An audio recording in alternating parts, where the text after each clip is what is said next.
Yun, magandang araw po sa inyo lahat. Welcome po sa Makapili TV. Ito na naman po si Atty. Topacio at meron na naman siyang mga diniscuss dito na sobrang makabuluhan. Tulad na lang po ng bagong upong PCO secretary na kauupo pa lang nasasangkot kagad sa isang malaking kontrobersya. At the same time may yung pinupukol na aligasyon kay Vice President Sara Duterte sa kanyang confidential funds na dinisallowed ng COA na yan yung pinuntuan dito ng mga bataan ni Tambaluslos. Pero ang Department of Agriculture nung panahon ni Pangulong Bongbong Marcos na siya ang umahawak, napakalaki rin pala ng notice of disallowance pero never itong kinastigo ng mga kongresista. At the same time, napag-usapan din dito ni Atty. Topacio yung tungkol sa nangyaring SAP 44 kung saan inilihis pala yung pag-iimbestiga, kumbaga hindi isinama si Pangulong Noynoy Aquino doon sa asunto ng SAP 44. Yan po yung panonoorin natin ngayon. Kaya kung hindi ka pa nakasubscribe sa Makapili TV, baka pwede naman pakipindot muna yung subscribe button. At the same time, palike na rin ng video. Wala naman pong bayad yan. Kaya pindot na. So ito, panoorin po natin si Atty. Topacio. Gobyerno siya ngayon at kailangan, siyempre, wala tayong magagawa kundi usisain yung kanyang background. At may lumabas dito. At ito ay nilabas ng ating kaibigang si Mark Lopez. Opo. Na di umano, eto noong October 30, 2024 ay mayroong kontrata si Secretary J. Ruiz sa Philippine Charity Sweepstakes Office. Yan. At itong kontratang ito ay para sa procurement of broadcast production and transmission to TV network of PCSO, Lotto draws and other games and programs. Ito, may dokumento ito. Ito ay joint venture ng IBC 13, PCSO with Digital 8 Inc. Ang kinatawa ng Digital 8 Inc. ay si Secretary J.B. Ruiz. At ang kontrata ay nagkakahalaga ng 178 million 500,000. Ulitin ko, 178 million 500,000. Yung sa pares. Opo. Hindi ko malaman yung sa pares. Parang tumama dun si Secretary J. Ruiz dahil ang laki ng kanyang nakuwang kontrata, 170 million pesos sa PCSO. So, parang naka-jackpot nga naman dun sa Lotto. Pares o yung general na kamukha ni Diwata. Ganon? Oo, di ba may general na meron. Carbon copy. Carbon copy. Parang pinagpares na pares. Okay lang yan, Atty. Ito yung general na sumugod doon sa compound ng KOGC. Yung siguro yung tinutukoy dito ni Atty. Topacio, nakahawig po ni Diwata. Hindi ko lang po sigurado kung yun po yun, pero yun lang po yung nababasa ng aking utak. Lang yan, Atty. Kasi ngayon ay Women's Month. Ayun, ano Oh, pinalaman ng pares dun? Baba. Ay, Hindi, lalaki si Diwata eh. Lalaki ba yun? Hindi lang yung lalaki, napakasama na itsurang lalaki. Kala ko, Ikaw, Diwatang Sir Dennis hindi ko alam ha. Kala ko, Diwatang babae. Nahanap ka rin ni Danton Remotong yun. Ang lakas na kasam. Grabe. Pero, Atty, Siguro thank sabi you. ni Boss Dennis, lunes na lunes eh. Ganon? Nang aasar. May sinasabi ka? Hindi, dumadami ang fans daw ni Atty. Topacio kapag nagsisiwalat ng mga tama. Oy, tama nga laman. Hindi naman. At tayo, hindi ko natin sinasabing tayo ay tama o mali. Nagsasabi tayo ng ating opinion. Base Bahala sa alam sila kung sila ay agree or Ay, disagree. yeah. Spin a win. Hindi na nila alam yon. Hindi. Hindi na sila makarelate sa joke na Wala yun. na si Jenya ngayon. Bakit patay na ba? Hindi na lumalabas. Akala ko namatay eh. Buhay pa. Kaibigan ko yun.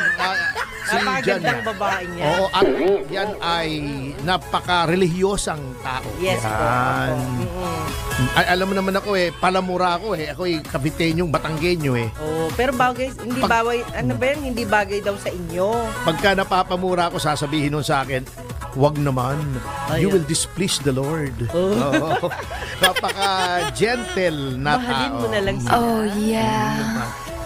Anyway, ang problema, minsan ikaw ay mapapamura talaga. Po. Sapagkat kita mo naman itong nangyayari ha. Meron ka ba kailan lang na teacher na convict sa Sandigang Bayan? Pinatawa ng parusang 10 ata or 11 years na Wow. pagkakulong. Dahil sa ano? Alam mo kung magkanong ninakaw? Magkano? 5,000 piso. 5,000 piso! Oh my God. Kulang pa sa hapunan ng isang congressman, ng isang miyembro ng Quadcom at 3 kasama niya. Oh, grabe. 5,000 piso. Pero, delikado yun. Grabe. Sa 5,000 na yun. Samantalang, yung mga matitinding mga kaso, yung mga katulad nito eto, hindi ko sinasabing Yan yung napaka-unfair, di ba? Kapag politiko nakaupo sa pwesto, kahit milyon-milyon pa ang nakawin, hindi nakukulong. Samantalang ang mga nasa baba na napakaliit na halaga, ultimong ballpen or lapis, papel, pwede nila ikasuspinde. Ito 5,000 nakulong. Pero yung mga politiko, milyon-milyon, walay. tama ito. Pero ito ay reklamo na walang pumapansin. Kita mo, COA, ito COA Audit Report. Fact check nyo ako. Kung hindi totoo to, batukan nyo ako. Wag. Ito, sa Department of Agriculture, COA Audit Report 2023. Sinasabi nito that for 2022, nung si Pangulong Marcos ang concurrent na kalihim ng Department of Agriculture, di ba? Siya Yes. muna Opo, ang opo. nag-Department of Agriculture. Meron siya ritong mga disallowance and suspension. Okay, in fairness to President Marcos. Ito, uulitin ko, hindi porket dinisallow ng COA at sinuspend yung payment ito ay may hindi na tama. Preliminary pa lang to. Kaya iyan ang paulit-ulit nating sinasabi doon sa kaso ni Vice President Duterte. Yun din ang sasabihin natin kay President Marcos. Hindi porket may disallowance ay mali. Pero meron ding sinasabi. The fact remains, mayroong disallowance. Ayun. Yan. Subject to final report ba ito? Okay. Ang disallowance and suspension ng Department of Agriculture noong si Pangulong Marcos ay kalihim ay, hold your breath, 2.176 billion. Billion. Okay. Oh my God. Ngayon, ito, meron pa, bukod doon ay 1.521 billion. Billion. Settled suspension, disallowances, and charges. Then, ibig sabihin yan ay may 655 million na unsettled na suspension. Okay. At ang total unsettled ng DA sa ngayon, sa oras na ito, ay 7.357 billion. Billion. Wow. Sa ngayon, Opo. as of the last audit, yung 2023. Okay. Nandito yan po. So bakit yan hindi inimbestigahan ng Quadcom? Diba? Siyempre, alam naman natin na may purpose kung bakit si Vice President Sara Duterte lang yung talagang pinagplanuhan ng ganyan. Dahil nga, pinaghahandaan na ni Tambaluslos yung 2028 dahil ayaw niyang makatakbo sa pagiging presidente si Vice President Sara Duterte dahil alam niya na ilalampaso siya at malabo siyang maging presidente o kahit man lang vice president, hindi siya mananalo as long as nandyan si Vice President Sara Duterte. Ito yan po, i-fact check nyo ako. May website po ang Commission on Audit. Hanapin nyo, hanapin niyo po itong COA Audit Report 2023 sa Department of Agriculture. Yan. Hanapin niyo, huwag kayo maniwala sa akin. Baka niloloko ko kayo di ba? Maaring niloloko kayo, lukuluko ako Oh, eto pa ha. Eto ay alegasyon pa lamang. Ngunit, eto ay dapat imbestigahan. Okay? Ngayon, may magsasabi dyan, pangungunahan ko na kayo sasabihin, chismis lang naman yan alam nyo, ang ombudsman po, kahit nga anonymous, may sumula sa kanya anonymous. Anonymous yun. Anonymous yun. Anyway, ano yan? John Doe. ano ibig sabihin? Kahit hindi magpakilala yung nagsusumbong, may kapangyarihan ng ombudsman na tingnan kung totoo o hindi. Ayun. Eto, mayroong kahit papaano documentation Ito bubuksan ko lang po. Mahaba kasi ito mahaba at kailangang medyo matagal-tagal ito. Pero ito yung nabanggit na natin na cat's eye, di ba? Na sinasabi nila noon na ito ay may problema. At hindi po tayo nagsabi, hindi lang basta tayo-tayo lang, hindi haka-haka, no less than Mayor Benji Magalong.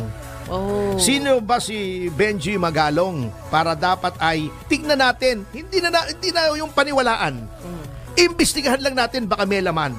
Si Benji Magalong lamang po ay isang decorated na PNP general nung nagretiro at kung napanood yung Mama Sapano, siya ang nag-imbestiga doon sa Mama Sapano Massacre at siya po niresist niya lahat ng pressure para doon sa PNP BOI Board of Inquiry sa PNP BOI report ay maabsuelto o wag sisihin si Pangulong Aquino.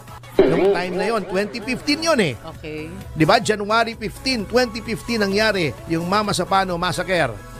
March yung BOI. Noong nakatunog ang Malacanang na ang nilalaman ng report na isusumite sa publiko ay ang may kasalanan ay si Pangulong Aquino. Ang daming pressure. Pinangakuan na, wag mo nang isali si Pangulong Aquino dyan.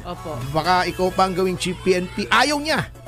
Diba sabi niya, yun, totoo yun nung tinanong siya ni Train, Sir, diba nasa inside track kayo for PNP chief? Paano kung ang lumabas sa ating inquiry, sa ating investigasyon ay ang may kinalaman, ang may kasalanan, hindi kinalaman, ang may kinalaman yung mga extremist na Muslim na pinagpapapatay yung SAF 44. Hindi po lahat ng Muslim ano lang po, yung may maliit na bahagi lamang na medyo extremist. Sila ang bumatay pero paano nangyari at kanino ang may kapabayaan na napatay yung sa 44 inaalam noong BOI.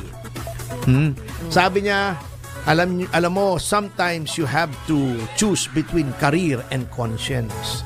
When you retire, your career is over, but your conscience stays with you for the rest of your life. Yun ang sabi niya. Kaya hindi yun, very well said yung sinabi ni Atty. Topacio. At marami tayong napag-alaman. So, nadagdagan na naman ng ating kaalaman at mga yung kumbaga yung mga nangyari sa gobyerno natin na hindi naman nababalita ng mga mainstream media.